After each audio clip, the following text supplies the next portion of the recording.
Bom dia. Nós, Comunidade Cristã Rio de Vida, vamos iniciar este projeto a que nós chamamos Estação 10. Foi um termo que Deus trouxe ao meu coração que revela a importância que nós temos de divulgar a Palavra de Deus em curto espaço de tempo. Estação porquê? Porque Deus trabalha connosco através de ciclos, de tempos, abre portas, abre oportunidades. Então, estação também se refere a esse tempo de Deus que Deus nos proporciona, em que Ele intervém na Terra a nosso favor. A estação também está ligada ao facto de ser uma transmissão através de um canal. Também o número 10, Deus trouxe até nós, tendo em conta que nós vamos fazer isso apenas em 10 minutos, cada mensagem terá apenas 10 minutos, uma coisa simples, prática, objetiva, mas também o 10 tem outro simbolismo, tem a ver com um número profético, a forma como Deus libertou o povo através das 10 pragas que trouxe ao Egito, no 10º dia, a forma como Deus alimentou o povo, levando 10 burros com alimentos, o dízimo, a forma de Deus libertar a nossa vida. Então será um termo de redenção. 10 tem a ver por nós, tem a ver com um termo de redenção. Então estação 10 será um tempo de Deus em que nós procuramos que o Senhor nos ofereça e nos proporcione essa redenção, este tempo de redenção. Hoje iremos começar a falar de um tema que nos é muito querido, ao qual nós chamamos adoração profética ou adoração espiritual. Eu vou ler um texto que está em 1 de Crónicas 16, 1 de Crónicas 16, a partir do versículo 37 até ao versículo 43, em que fala de facto acerca da adoração que Deus propôs a David e que David estabeleceu entre o povo. E diz assim a palavra: Então David deixou ali, diante da arca da aliança do Senhor, a Asaf e seus irmãos para ministrarem continuamente perante a arca, segundo se ordenara para cada dia. E mais Obed-edom com os seus irmãos, 68, e este Obed-edom, filho de Jedutum, e a Osa, deixou-os por porteiros.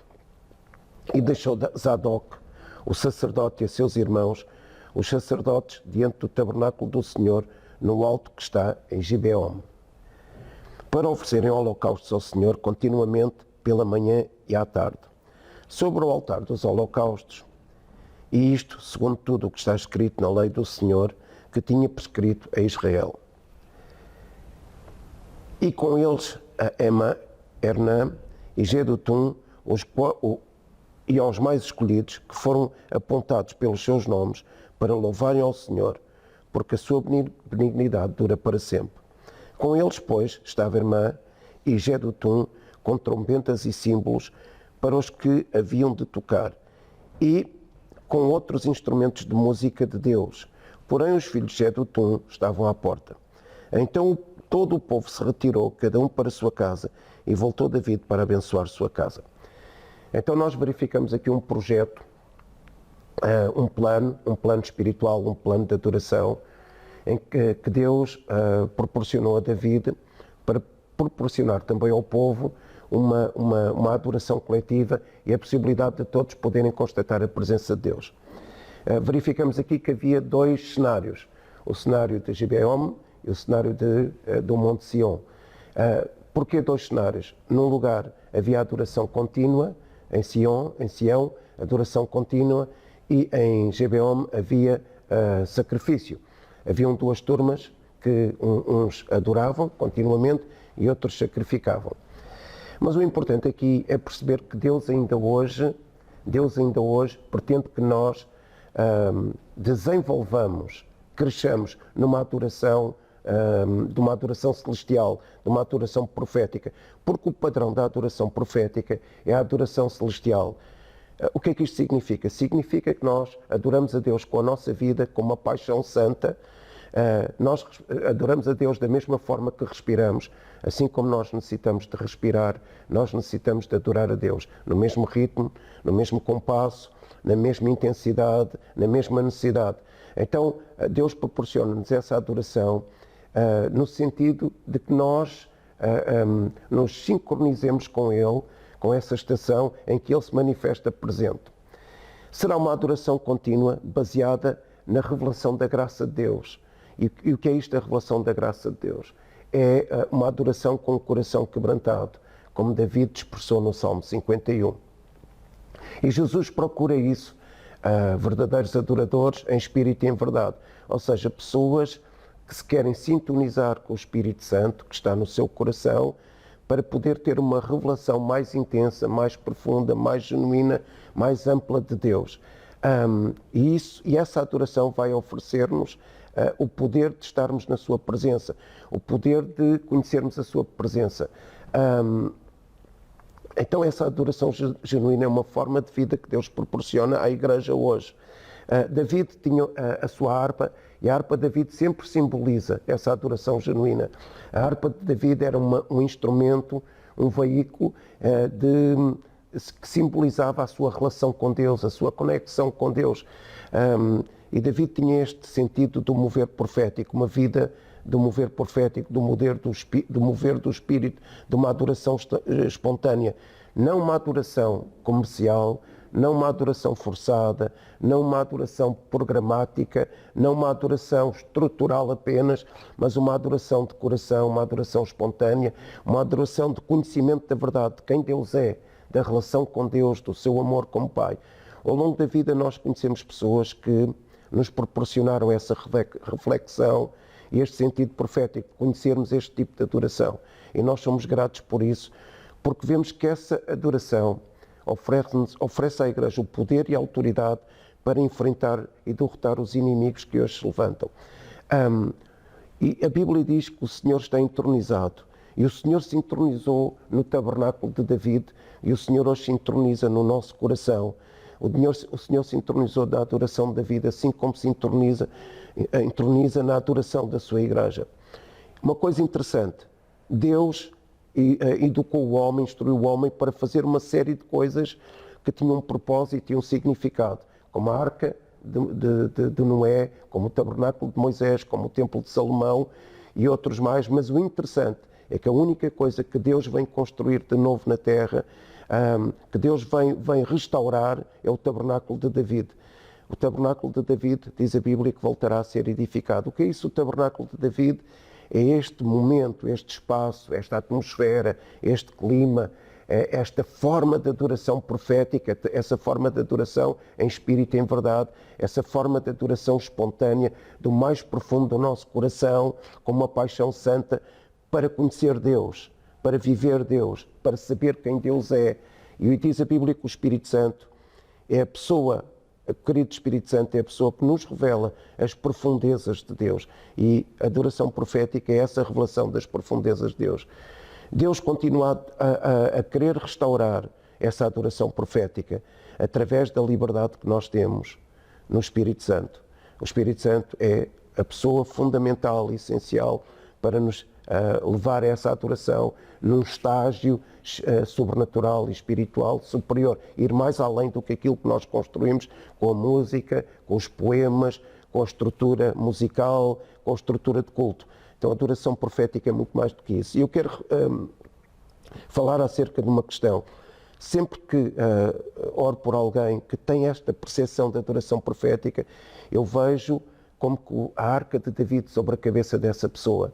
E eu vejo nas igrejas esta adoração espontânea, genuína, de coração quebrantado, com autoridade e poder para vencer os inimigos e para abrir uma nova estação, para abrir um novo tempo profético na nossa nação. Eu vejo essa harpa sobre a vida dessas pessoas e essa harpa simboliza a alegria. E Apocalipse 14:2, fala acerca que havia harpas no céu e os anjos tocavam harpas. E eu creio nesta visão, que aqui na terra a adoração profética traz a realidade do céu à terra. Os anjos tocam connosco, os anjos cantam connosco. Há uma simbiose entre a adoração dos anjos e a nossa adoração, e é-nos revelado o trono que deixa a terra e o reino é estabelecido com mais vigor, com mais intensidade e mais consciência da sua realidade sobrenatural. E lá em Apocalipse 14:2 diz que havia uma voz do céu, que era uma voz com muitas águas, parecia um temporal, um furacão, era uma voz de um grande trovão, e diz que havia o som de harpas. Então, esta adoração profética é trazer o som do céu, a adoração do céu, a adoração que está ao redor do trono, a consciência dessa adoração em que o universo se rende, a natureza se próstrata e nós o adoramos com todo o nosso coração, com uma paixão santa. Esta é a adoração profética, através do mover do Espírito Santo, da revelação do Espírito Santo. O termo em hebraico para a harpa é kimor, e essa harpa foi um termo que Deus usou para simbolizar a ligação de David com ele. E essa harpa era tocada sempre em momentos de alegria. E diz a Bíblia, lá no Salmo 137:2, por causa de eles estarem a ser dominados por outro povo e no exílio, diz a Bíblia que as harpas estavam penduradas nas árvores, não podiam ser tocadas por causa da tristeza do povo. A questão é, nós temos a alegria do Senhor, nós temos a alegria que o Espírito Santo trouxe aos nossos espíritos, nós temos a alegria do seu amor, que foi implementado nos nossos corações pelo Espírito Santo, nós temos a alegria da sua graça, nós temos a alegria que estamos a viver um tempo sobrenatural do mover do Espírito Santo, nós temos a alegria do Espírito Santo e dessa forma a nossa harpa, a harpa que Deus concedeu a David, como símbolo da sua relação em conexão com Ele, de uma relação intensa, da restauração de uma relação entre o homem e Deus, através da adoração profética e verdadeira. Essa harpa deve ser tocada por nós. Porquê? Porque nós transbordamos de alegria, mesmo no meio do sofrimento, da dificuldade, da dor, das pestes que se levantam, dos gigantes que se levantam contra nós, e às vezes até de alguma falta de sabedoria da nossa parte. Nós transbordamos de alegria. E esse é um dos frutos do Espírito Santo, o fruto do Espírito Santo, alegria. E dessa forma, a nossa harpa, a nossa adoração profética, o mover do Espírito, a voz do Espírito, a voz do céu, a revelação da graça, do amor de Deus, deve ser ecoada por nós todos os dias, de forma espontânea e livre. Eu vou terminar com 1 de Crónicas 13:8, um texto que sustenta, reforça essa ideia. 1 de Crónicas 13:8 diz o seguinte: